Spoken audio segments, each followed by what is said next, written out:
The yoni is a stylized representation of female genitalia, representing the goddess Shakti. Shakti is the Hindu personification of the Great Mother. Shakti has assumed different roles throughout history, including Kali, Durga, and Sati. On the yoni, we see three rectangular levels surrounding a middle square, representative of the cosmic womb. In Hindu philosophy, yoni is the origin of life. From Central America, we have the Hunab-Ku symbol. It symbolizes the source, the womb of creation. The Hunab-Ku represented the gateway to new forms of consciousness. The Hunab-Ku symbol is oftentimes called the galactic butterfly. The Mayan god Itzpapalotl is a representation of our black sun and is also represented by a butterfly. This is because the black sun transforms our intent into reality, just like how butterflies are transformed from caterpillars. It's said that Itzpapalotl wore an invisible cloak so no one could see her, meaning the black sun is currently out of our physical perception. She is ruler of Tamuanchan. According to the Florentine Codex of Sahagun, Tamuanchan means we go down to our home. Tamuanchan, ruled by Itzpapalotl, is a paradise for the gods. This paradise being down, home of the gods, Itzpapalotl being the transformative butterfly, this is all talking about the paradise beneath our feet, where the physical black sun resides, through the cosmic womb, the hole at the center of our plane. Like the name Tamuanchan means, we go down to our home.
Let's get back to Ground Zero. I'm sure a lot of you were thinking about the 9/11 memorial in New York titled Ground Zero.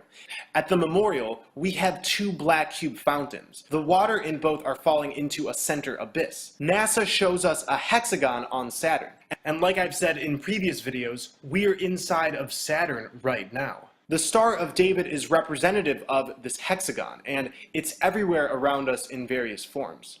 The cube turned on an angle is seen within the hexagon. We are inside of the hexagon, inside of the cube right now. The Saturn hexagon, which is also a cube, is the instrumental location of this reality's projection. And because we live inside of the projection, you could say we're inside of the cube. Ground Zero not only is a black cube, but is very similar to the Yoni, the womb of creation. This monument is telling us the same story. Go to the center. Ground Zero, as the Trinity bomb already established, is right below where the Tree of Life used to stand, in the center of our plane. Through this opening is where those of us with original bodies will leave the cube. This matrix is the hexagon, which is the cube. Ground Zero is like the inverse of the Kaaba at Mecca. So while the Kaaba represents staying in the cube, Ground Zero represents leaving the cube, through the womb of creation. Here are the coordinates of the Ground Zero monument. Reduced once, we get the numbers 21 and 7. Both of these numbers divide evenly by 7, so we get 3. 3 is the Trinity. 7 is Oz, the land of Osiris. And to enter this land, we must go where there is zero ground, the holy opening. The mythical paradise of Hyperborea is through this opening. Hyper means beyond, and Borea refers to the aurora borealis that shoots out of the center. Hyperborea is beyond this green astral light. The Greek poet Pindar represented Hyperborea as a world of utter perfection. Never the muse is absent from their ways. Lyres clash and flutes cry, and everywhere maiden choruses whirling. Neither disease nor bitter old age is mixed in their sacred blood. Far from labor and battle they live. The green astral light can be seen as divine data. It's the vehicle for the black sun's powers. This is why there is such thing as the collective consciousness.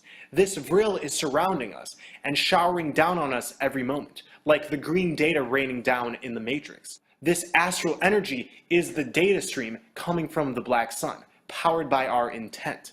In David Bowie's last album, the main single was titled Black Star. The music video shows a black sun emitting green energy.